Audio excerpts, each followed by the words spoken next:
Para compartir tiempo de bloque, en el cierre tiene la palabra la diputada por la provincia de Buenos Aires, Daniela Vilar. Gracias, presidente. La verdad que es una enorme alegría estar hoy en este Congreso tratando y seguramente accediendo a la media sanción de este proyecto de ley de educación ambiental, que es un proyecto al que se llega con un aporte fundamental de la militancia, con una decisión política potente de nuestro gobierno. Gracias, ministro, viceministro, por estar hoy acá presentes y también por empujar las discusiones y la co-creación de este proyecto de ley. Gracias al presidente de nuestro bloque y al presidente de esta Cámara también por hacer prioritaria esta discusión en la agenda legislativa. Y un agradecimiento especial a dos grandes militantes que sin dudas hoy cuentan, al menos nuestro querido Pino Solanas cuenta con este legado también de la Ley de Educación Ambiental que todos y todas definimos que debería también llevar su nombre, y un agradecimiento también especial por su militancia y por su perseverancia en este tema a nuestra compañera pedagoga Adriana Pueyrós. Es una ley absolutamente completa, integral, con perspectiva territorial en implementación, co-creada, discutida de manera federal y participativa, trabajada de manera regional, sin dudas es una ley fundamental. Y claro, ¿no?, coincidimos todos y todas, al menos en lo discursivo, que esta ley, que fundamentalmente que la educación, ¿no?, es totalmente trascendental para nuestro pueblo. Lo que no sé, y capaz, evidentemente, no coincidamos, es en la perspectiva que tenemos respecto a eso, ¿no? Nosotros y nosotras, sin dudas, muchos de nosotras y nosotras, entendemos a la educación como un derecho trascendental desde la perspectiva de la pedagogía de la liberación, ¿no?, en términos freirianos, me atrevo a mencionarlo, en oposición a esa perspectiva de pedagogía bancaria, ¿no?, la que impone un sentido de manera vertical y que asume que esa verdad no debe ser discutida, sino incorporada casi automáticamente. Y ahí la clave, ¿no?, en el sentido. Sin dudas es parte esta de la lucha madre de muchas otras batallas, ¿no?, de muchas otras luchas. Las conquistas que son más sólidas y perdurables, sin dudas, se dan desde la construcción de sentido. Cuando ese sentido es internalizado y es apropiado por parte de la sociedad. Y como dijo nuestra querida compañera vicepresidenta Cristina Fernández de Kirchner esta misma semana, son las peores derrotas de los pueblos las que se terminan imponiendo como sentido común. Entonces, cuando algunas cosas se transforman en discursos únicos e indiscutidos, como qué sé yo, por tirar algunos ejemplos, no sé, que la política es mala o que lo que hacemos política somos medio malos, o que en este país es imposible crecer, o cuando intentan agotar nuestra autoestima sistemáticamente, o también cuando dicen que la emergencia ambiental no es una prioridad y que no está sucediendo. Todas esas construcciones de sentido que se replican constantemente por los medios, por los discursos hegemónicos y que de alguna manera buscan sostener el estado de las cosas y evitar cambios trascendentales, necesitan ser deconstruidos a partir de la herramienta de la educación, sin dudas, ¿no? Y te diría que lo comparto casi como en sentido gramsciano, ¿no?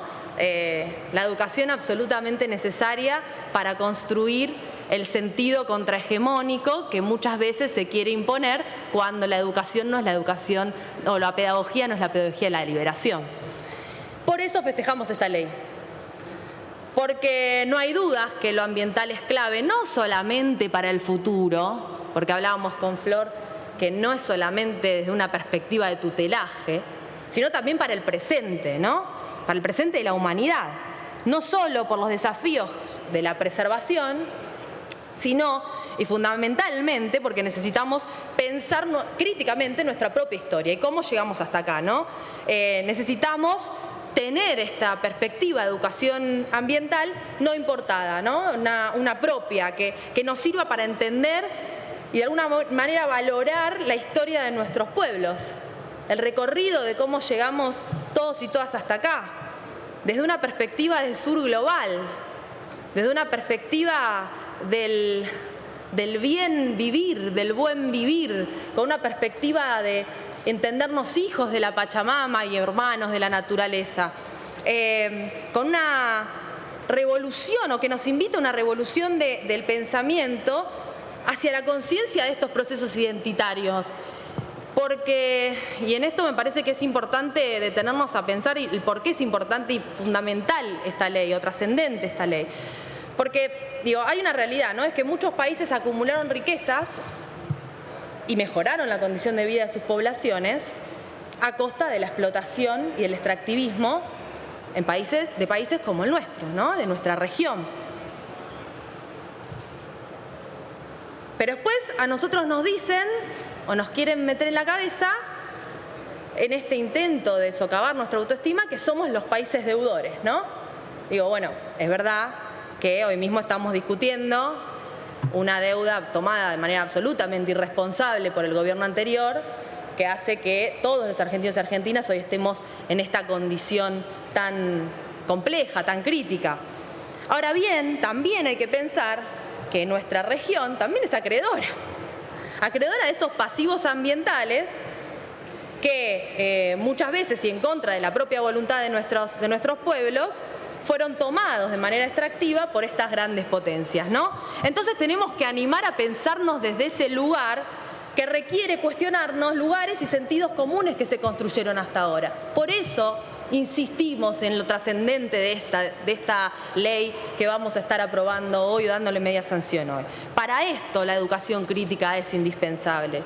Se trata de pensar la educación ambiental desde nuestra perspectiva, porque es verdad que todos los países tenemos una responsabilidad colectiva en la crisis ambiental, ¿no? En este problema que es la crisis climática, pero las responsabilidades también son diferenciadas y deben ser diferenciadas. Porque solamente el 10% de las personas más ricas producen más del 50% de las emisiones de carbono, mientras que la otra mitad de la población más pobre produce tan solo el 7% de las emisiones de carbono.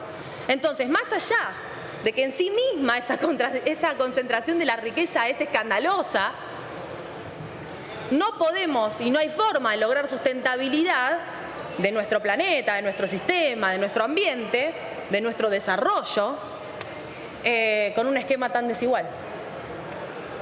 Por eso tenemos que disputar la construcción del sentido de este modelo, porque hoy sigue siendo un modelo injusto.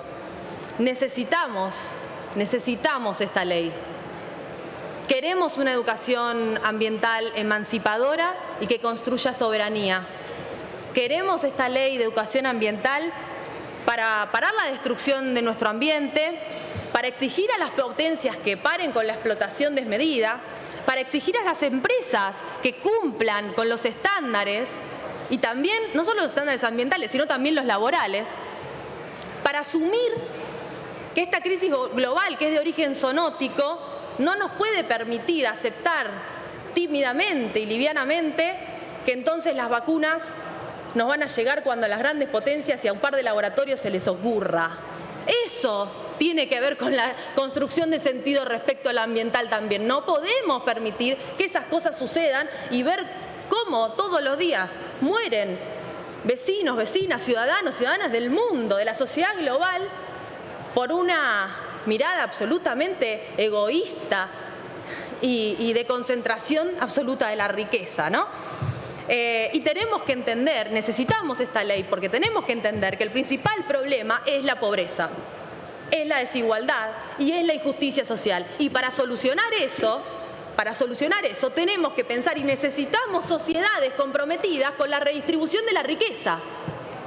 Diputada. Cierro con esto, presidente. Tenemos que avanzar hacia una perspectiva ambiental o del ambientalismo popular holística, que incluya, como un querido compañero nuestro, presidente de nuestro bloque, dijo, que cierre con la gente adentro. Esa es la perspectiva ambiental que tenemos que construir. Para eso estamos en este lugar, para eso estamos aportando y para eso queremos que esta ley sea finalmente sancionada y adoptada por todos los pibes y las pibas de nuestro país. Gracias, señor presidente. Gracias, diputada.